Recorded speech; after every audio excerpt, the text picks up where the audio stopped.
കാഞ്ഞങ്ങാട് ആസ്ഥാനമായുള്ള തുളുനാടൻ കളരി മർമ്മ ആശ്രമത്തിൽ നിന്ന് ദേശീയ തലത്തിൽ നടന്ന 18ാമത് കളരിപ്പയറ്റ് മത്സരത്തിൽ പങ്കെടുത്ത സിദ്ധാർത്ഥ് കെ എന്ന മത്സരാർത്ഥിക്ക് ചവിട്ടിപ്പൊങ്ങൽ മത്സരത്തിൽ 1ാം സ്ഥാനം ലഭിച്ചു. തുളുനാടൻ കളരിയിൽ 4ാം വയസ്സിൽ രത്നാകരൻ ഗുരുക്കളുടെ കീഴിൽ പരിശീലനം ആരംഭിച്ച സിദ്ധാർത്ഥ് തന്റെ 11 വർഷത്തെ പരിശീലനത്തിലൂടെയാണ് നാഷണൽ ചാമ്പ്യനായത്. കാഞ്ഞങ്ങാട് ആസ്ഥാനമായുള്ള തുളുനാടൻ കളരി മർമാശ്രമത്തിൽ നിന്ന് ദേശീയ തലത്തിൽ നടന്ന 18ാമത് കളരിപ്പയറ്റ് മത്സരത്തിൽ പങ്കെടുത്ത സിദ്ധാർത്ഥ് കെ എന്ന മത്സരാർത്ഥിക്ക് ചവിട്ടിപ്പൊങ്ങൽ മത്സരത്തിൽ 1ാം സ്ഥാനം ലഭിച്ചു. തുളുനാടൻ കളരിയിൽ 4ാം വയസ്സിൽ രത്നാകരൻ ഗുരുക്കളുടെ കീഴിൽ പരിശീലനം ആരംഭിച്ച സിദ്ധാർത്ഥ് തന്റെ 11 വർഷത്തെ പരിശീലനത്തിലൂടെയാണ് നാഷണൽ ചാമ്പ്യനായത്.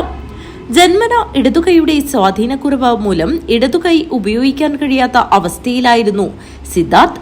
ഇത് ശരിയാക്കുവാൻ മംഗലാപുരം ഉൾപ്പെടെ ചികിത്സ തേടിയപ്പോൾ പൂർണ്ണമായും ഭേദമാക്കാൻ കഴിയില്ല എന്നും ഒന്നിലധികം സർജറികളിലൂടെ മാത്രമേ ഇതൊരു പരിധിവരെയെങ്കിലും പരിഹരിക്കുവാൻ കഴിയുകയുള്ളൂവെന്നും പറഞ്ഞു. ഇത് തടവി ശരിയാക്കുവാൻ കഴിയുമോ എന്നറിയുവാൻ 4ാം വയസ്സിൽ സിദ്ധാർത്ഥിനെയും കൂട്ടി അച്ഛൻ കാഞ്ഞങ്ങാട് തുളുനാടൻ കളരി മർമ്മ ആശ്രമത്തിലെത്തി. എന്നാൽ ഇത് തടവി ശരിയാക്കാൻ പറ്റില്ല എന്നും കളരി അഭ്യാസ മുറകളിലൂടെ അത് ശരിയായിക്കൊള്ളും എന്ന രത്നാകരൻ ഗുരുക്കളുടെ നിർദ്ദേശപ്രകാരം പിറ്റേന്ന് മുതൽ കളരി പരിശീലനം ആരംഭിച്ചു. 4 വയസ്സ് പ്രായമുണ്ടാകുമ്പോഴാണ് കളരിയിൽ ചേർത്തത്. അവന് കൈ സ്വാധീനം ഉണ്ടായിട്ട് ഈ വശത്ത് തിരിഞ്ഞിരുന്നു.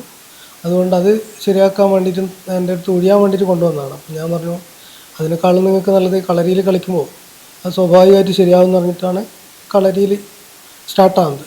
അപ്പോൾ മാംഗ്ലൂരെല്ലാം കൊണ്ടുപോയിട്ട് അത് ഓപ്പറേഷൻ ചെയ്യാമെന്ന് പറഞ്ഞതാണ്. അന്ന് പിന്നെ ആ സാഹചര്യത്തിൽ പറ്റാത്തതുകൊണ്ട് കളരിയിൽ ചേർത്താണ്. അങ്ങനെ കളിച്ച് ഇപ്പോൾ ഒരു 11 വർഷമായി. 11 വർഷമാകുമ്പോൾ എൻ്റെ കൈ ഏകദേശം ശരിയായിട്ടുണ്ട്. അതോടൊപ്പം തന്നെ ഇപ്പോൾ നാഷണൽ വിന്നറായി.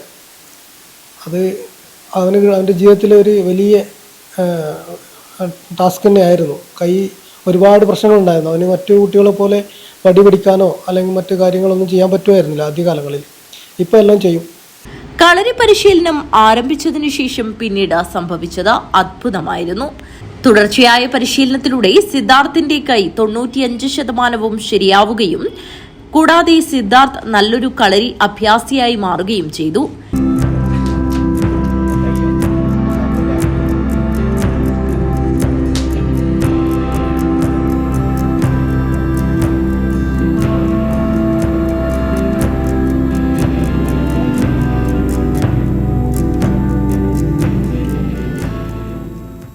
ഇതിനിടയിൽ പല മത്സരങ്ങളിൽ പങ്കെടുക്കുകയും പലവട്ടം സംസ്ഥാന മത്സരങ്ങളിൽ പങ്കെടുക്കുവാനും സാധിച്ചു. 2025 ഡിസംബറിൽ നടന്ന സംസ്ഥാന മത്സരത്തിലും തുടർന്ന് 2026 മാർച്ച് 27, 28, 29 തീയതികളിൽ നടന്ന ദേശീയ മത്സരത്തിലും ചാമ്പ്യനാവുകയും ചെയ്തു. ബല്ല ഗവൺമെന്റ് ഹയർ സെക്കൻഡറി സ്കൂളിൽ പഠിക്കുന്ന സിദ്ധാർത്ഥ് കാരാട്ടുപയലിലെ സുരേഷ് രജിത ദമ്പതികളുടെ മകനാണ്. ഞാനിവിടെ ആദ്യം വന്നത് എൻ്റെ കൈക്ക് ചെറുതായിട്ട് സ്വാധീനക്കുറവുണ്ടായിരുന്നു. അത് തടവി ശരിയാക്കാൻ വേണ്ടി വന്നതാണ്. അപ്പോൾ ഗുരുക്കൾ പറഞ്ഞു, ഇവിടെ പ്രാക്ടീസ് ചെയ്ത് കഴിഞ്ഞാൽ ശരിയാവും. ഞാനിപ്പോൾ 11 വർഷമായിട്ട് ഇവിടെ പഠിക്കുന്നു. ഇപ്പോൾ എൻ്റെ കൈ ശരിയായി. ഗുരുക്കൾ പ്രാക്ടീസ് തന്നുകൊണ്ട് മാത്രമാണ് ഇപ്പോൾ എനിക്ക് നാഷണൽ വിന്നർ ആവാൻ പറ്റിയത്. Dinesh താനത്ത്, news bureau, Kanhangad.